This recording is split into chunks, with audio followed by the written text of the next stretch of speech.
Welcome everyone. My name is Jenny Harrison, and on behalf of the Organisation Committee of the Future of Meetings, I'd like to take this opportunity to welcome you to this next session.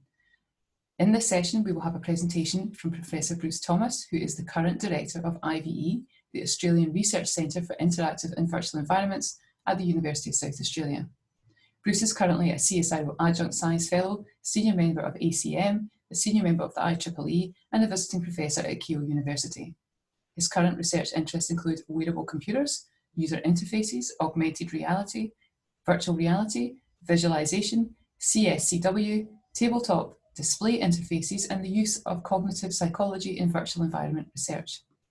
With over 300 publications, Bruce has been cited over 7,400 times, providing an impressive H-index of 43 as calculated by Google Citations.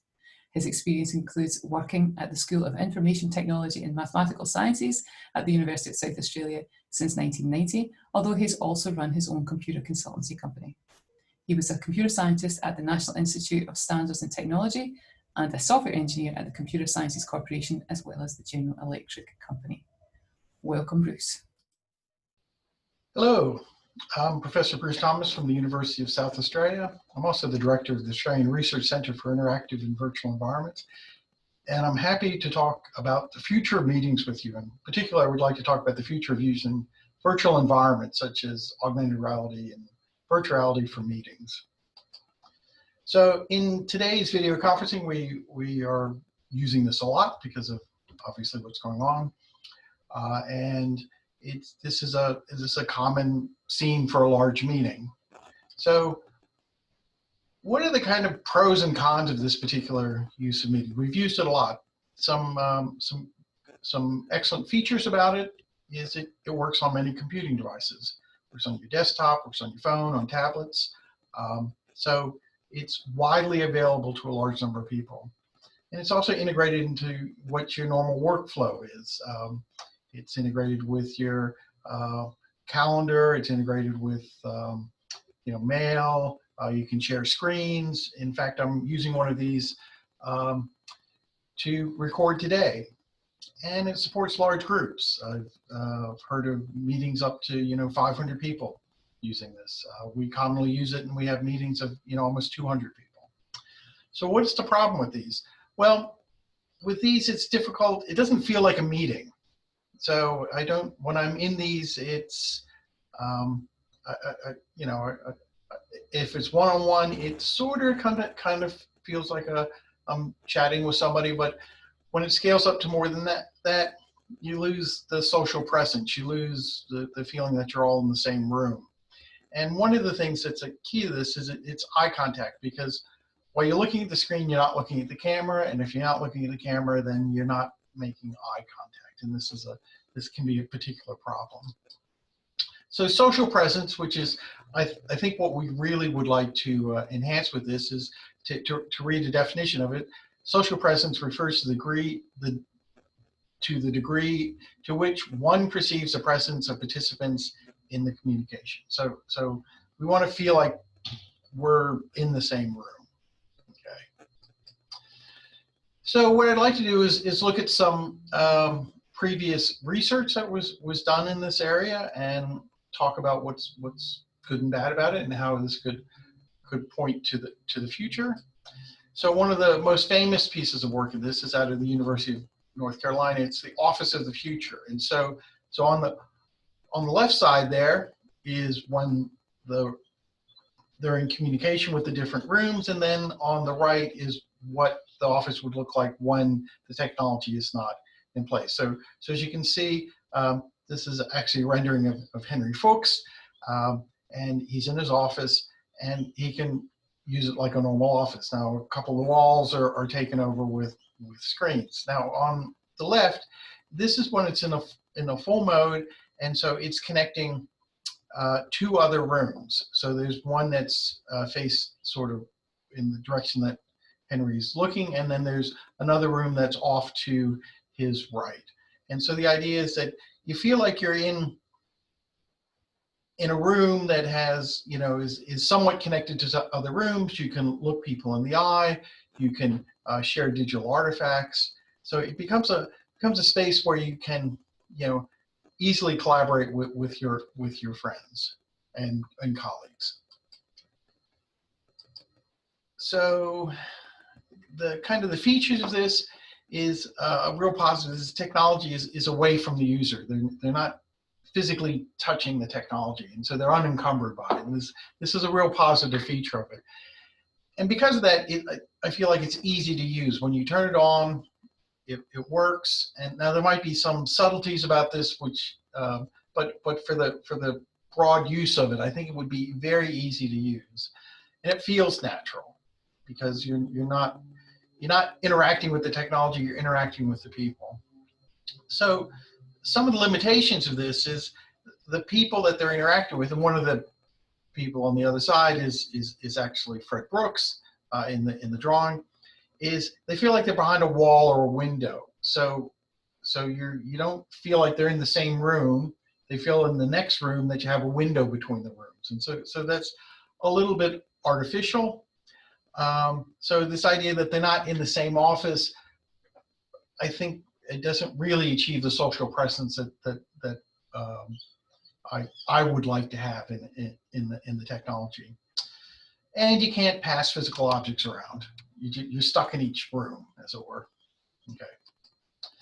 So another piece of technology, which is this is a little bit newer, is the HoloLens Teleportation by Microsoft. And so, and the idea of this is you use an optical see-through head-mounted display, and you can see people in your room. And so if the large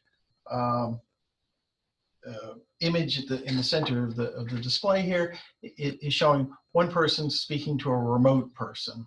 Okay, and so if you look at the images on the left, on the top is the remote person in their room, and then on the bottom you're seeing the image that the person in the room would see of the other person.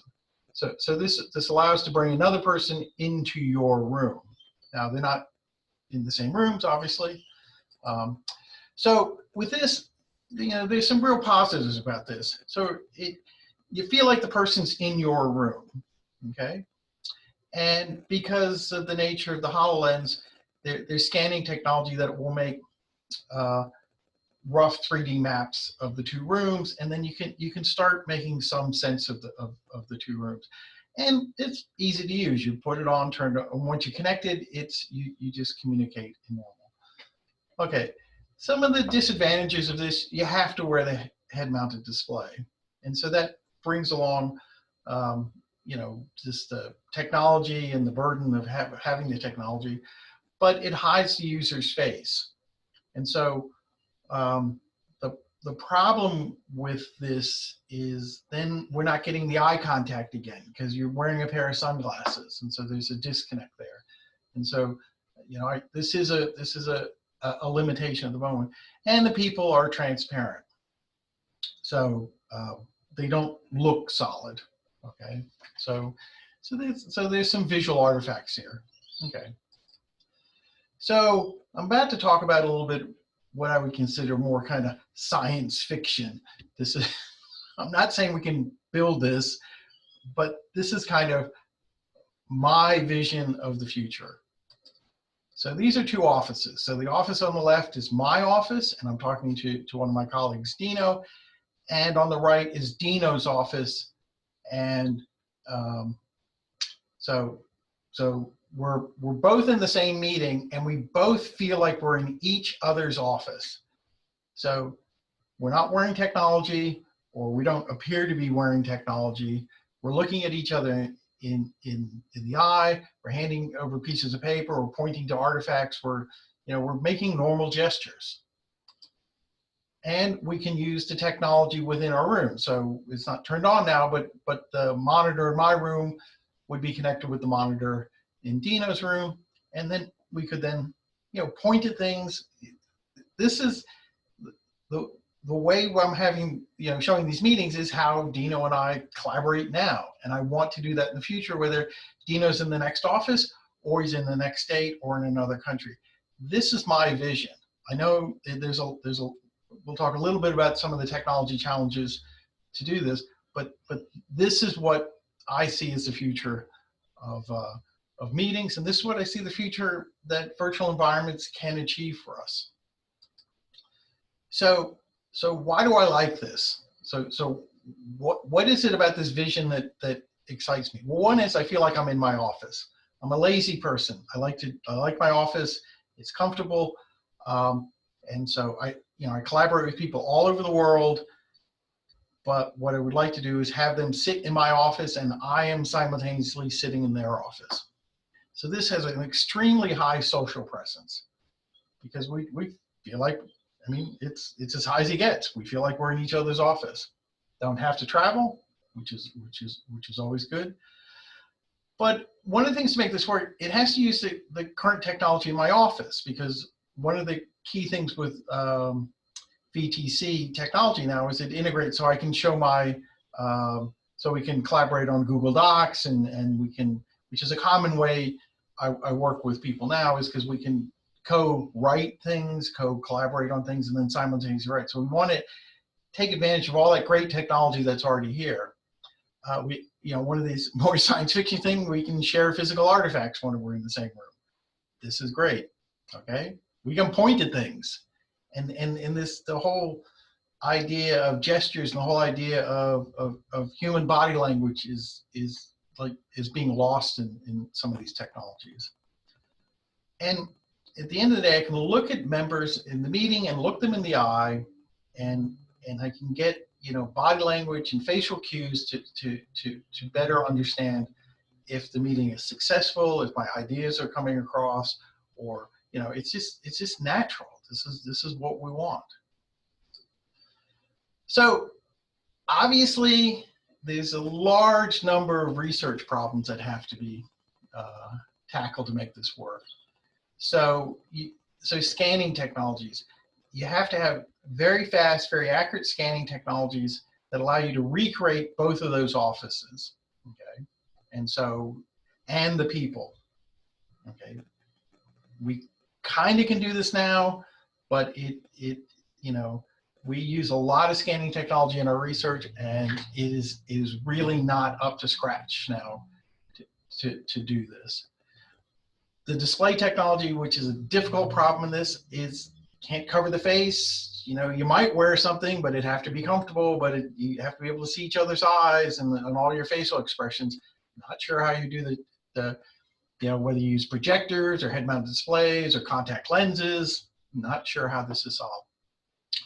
You have to make AI to make sense of the different rooms, and some people are starting to look at this. Is the fact of the matter is, the rooms are different shape, the different sizes, the furniture's in different layouts, and you just don't want that awkward thing of you ghostly walking through the middle of a table. When you move in the room, they have to make sense in both of them, and you have to sit in a chair to make it look real. Frictionless connection with technology between the rooms. So when we're pointing at something at a display, both displays have to have the same information on it, and they have to be connected. There is technology that allows us to do this, but it's sometimes difficult to set up, and there's all sorts of security issues and privacy issues and things of this nature. It's a difficult problem to set. And finally, the real science fiction is, it'd be great to be able to pass physical objects between users, because you have a piece of paper and you want to hand it to the piece of paper, and I think it's pretty lame to hand a gesture of a piece of paper and then one prints out of the printer there. We need to think about how we do these, and this is what connects us. So these are the real, for me, these are big challenges, and they're fun challenges, because I think we can work our way towards these. So that's my talk for today. Once again, I'm from the Australian Research Centre for Interactive and Virtual Environments. We're world-leading augmented reality and virtual reality scientists, and we're here to solve your problems. And thank you very much for listening, and I'm happy to answer any questions that you have.